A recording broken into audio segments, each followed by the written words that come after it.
Hey, so this is another episode of Dumb and Dumbest, the sort of daily podcast that you know and love with me, Matt Bacon, and my co-host. Curtis Dewar. There we go. See, I was hoping you would. I was hoping you would get that. At least now you know I was paying attention. So Curtis was paying attention. Yeah. And so today we're going to talk about not talking shit on bands who market themselves well, basically. Yeah.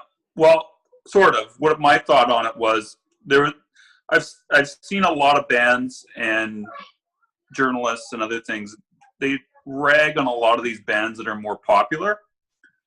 And in my opinion, I think you should, instead of ragging on them, you should be learning something from them. And I'll be the first person to admit I've ragged on a lot of these bands in the past. But the thing is if you're looking to do well in your marketing and your publicity and your sales, you have to be willing to learn from those bands that have done well because they're doing well for a reason. Yeah, and I think it's actually really interesting. Like, I think Attila is like one of the most interesting bands in the world. Me too. And I hate their music. Oh, of course, their music is horrific, but that's not the point. The point is that they're dumb and they know it and they market it very, very well. Well, they're not dumb. They market themselves in a way that they come off dumb because they know who they want to market to. Yeah. That's the difference. I mean, Chris seems like a very intelligent guy when he's out of character. When he's in character, he's an idiot, but he's intentionally being an idiot. It's like Kanye West or Donald Trump, you know what I mean? Yeah, exactly. Well, that's exactly what I'm trying to say is like that's part of the appeal in my eyes of some of these characters is like, you know, Chris Franzak is making more money off of extreme music than possibly anyone in the last like 20 years. Yeah. You know, because he has a clear understanding of what his brand is and what his brand means to people. Yeah. Exactly. You know what I mean? And yeah, if you don't have a clear concept of what your brand means to people, why should you expect to get anywhere? Yeah, you shouldn't. And I mean, sometimes, you can go all about artistic integrity and all the rest of that. But I mean, if you want to be successful, you generally have to understand marketing and who your niche is and who you're trying to sell to. So if you're trying to go after pretentious arty types, keep your market there and don't be going after anything else. But at the same time, you're not going to be doing as well on the whole as a band like Attila will or Ghost will. Yeah, exactly. And that's, I think, the key is that, you know, I think it's easy to be like, oh, well, those guys have no artistic integrity, sure, but yeah. Do you know how hard Ghost hustle? They hustle hard. Like, it's insane how much Ghost work. Like, insane. Yeah. Like, Tobias Forge is, like, one of the smartest people in the world. Just in terms of his ability to, like, seriously just manipulate people to get what he wants. Yeah. Like, dude, you can't not want that. You know what I'm saying? Yeah. If you're trying to make money. If you're not trying to make money, then it's a totally different animal. Then you're just some dude. Yeah, I mean, you have to have a clear understanding, like, what are you trying to do? Like, if you're trying to make a career out of your music, you have to look at things from a little bit of a different perspective than someone who's just trying to be just an artist. Like, I'm not saying you can't be an artist, but if you're looking for mass market appeal, you have to appeal to the mass market, if that makes sense. Well, it's the same reason that, like, everyone and their brother, like, every band and their brother has a festival these days. Mm-hmm. Right? Like, you see, who was it? Like, another rapper announced a festival the other day, and it just that's just how it is, right? Is like, you know, that being said, also, like, with rappers announcing festivals and stuff, like, this is why it's important to be, like, on the brink of culture, because I'm certain that, like, because a lot of these rappers listen to metal, so I'm certain that, like, when Little Uzi Vert or something, or that other guy, who did the tour with Code Orange, Yeah, I don't know his name, but yeah, I know who you're talking about. Like I'm sure when he gets his festival, I guarantee you Deicide's gonna play. Yeah. Like, you know, so like these opportunities aren't like, don't think these opportunities are just for like mainstream people. You know, like even fucking Bolt Thrower had their own festival, or Guarbq.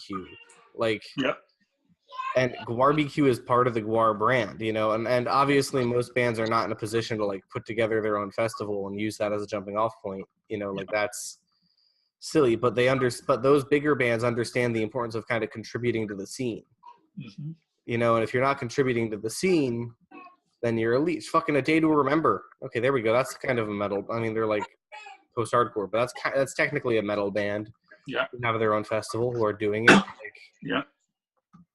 You got, you know, and they do it on a big level. Yeah, and that's just how it is. Like they bring something to the table. They're not just entitled or whatever. Yeah, they work their butts off, is what they do. Exactly. Work your fucking face off. As Gary Vee would say. Yes, hail Gary. But I guess what that ties into, I guess what we're trying to say is that's why it doesn't, like, it never made sense to me to make fun of Kiss. Like, I appreciate that Kiss is, like, inherently a silly thing and that the point of Kiss is not actually music. Yeah. But if you appreciate Kiss as, like, a experiment in marketing, it's actually kind of cool. It's very cool. Gene Simmons is very, very smart, and he was very, very smart to take on the character he did. I mean, he's not, like, if you ever... Like, you can tell he's really not the person that he portrays himself in the media. I mean, he's married, he's got 2 kids, you know, but he portrays himself as this sex fiend demon, you know, off stage. I mean, on stage rather, and you know, it's a big character for him, and I'm sure he's got his own quirks and stuff like that. But I mean, in reality, I mean, it's this straight edge Jewish boy, you know, that's turned into this character and done really well for himself, you know. Yeah, but the thing is that the Jewish music industry type guy who is, you know, who is on another level from everyone else is not as good a look as Gene Simmons.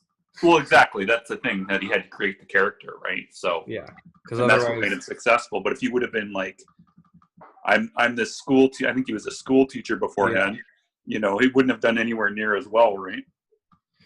Yeah, again, he understands, because I think that's the other aspect that kind of, like, a lot of people I've seen will be like, oh, well, such and such a band, like, they're not, you know, they're just doing it to, you know, like, market themselves and sell records. And it's like, oh, fucking course they are.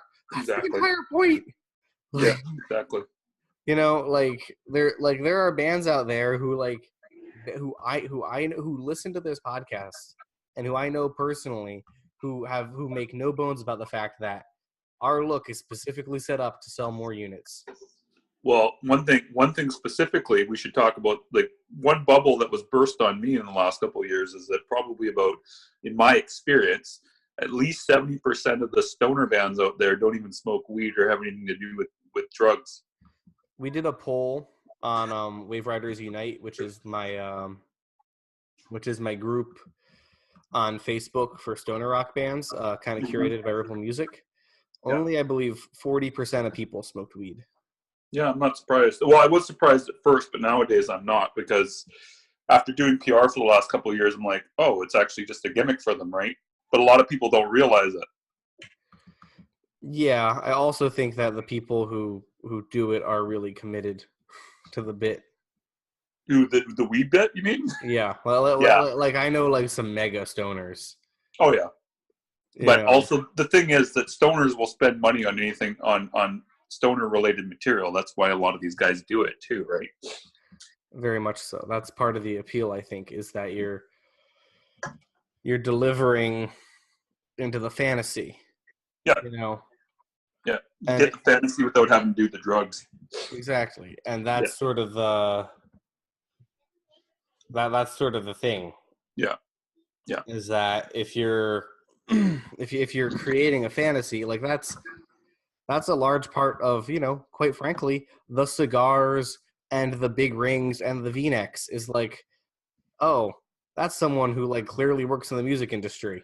Like, that's why that look is a thing, you know, and then you can tone it to I can tone that look to various, you know, markets, right? So like when I go hang out with like my millionaire hedge fund people, like I take down the rings and I, you know, but I still have 3 feet of hair, right? So people are like, oh, well, he's a rock guy because I have longer hair than pretty much every metal dude. Yep. You know, but if I need like, but it was also fun like when I was managing Bang, you know, showing up with like rings on every fucking finger and you know, and like a super tight white shirt that like, you know, like that was fun too because that's a different component, you know, that's a different element of the rock and roll thing. Yeah. And Bang appreciated that. Like Bang appreciated having a guy who looks like a rock manager. Yeah. You know, as corny as that might sound, sometimes that pays off. Yeah, that's true. You know what I mean? Yeah. And I have no problem admitting that because there are 2 types of people. There's people who are going to be like, wow, what the fuck? And there's people who are going to be like, oh, no, actually, that makes sense. Yeah, totally. I agree. You know? So I know we said this was going to be a shorter episode, and I think we're nearing the 15-minute mark. So, cool. Curtis, what do you want to plug? Again, I'm just going to keep plugging the Dropout Social thing for now. One other thing I do want to actually mention now that I just kind of briefly thought about it. I do have a special going on for the summer. I know I brought it up in the past. I haven't said anything about it recently, though. 15% off 3-month packages, only 3-month packages until August 31st. So if you're interested in that, hit me up. But it's only the 3-month package. I'm not going to do it for 2 months. I'm not going to do it for 1 month. It's only for the 3-month package. And you can reach me at dewarpr@gmail.com or hit me up on Facebook if you're interested in talking about that. Yeah, and right now I'm running a thing where if you want a free hashtag list, you just have to email me. It's literally as easy as that.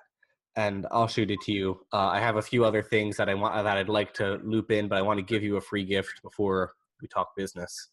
So if you're at all interested, hit me up with that. Otherwise, come to Prophecy Fest in Brooklyn. I'll be there hanging out. If any of you are at Psycho Las Vegas, please hit me up. I'm happy to hang out and shoot the shit and talk shop with you.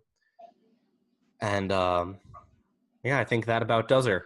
That's it. Any final words of wisdom, Mr. Doer? Nope, that's it. Just like I said, just hit me up if you have any questions and join Dropout Social, and that's all I got. Perfect. Well, I'll talk to you probably tomorrow. Thank you guys so much for listening. Cool. Are we done yet?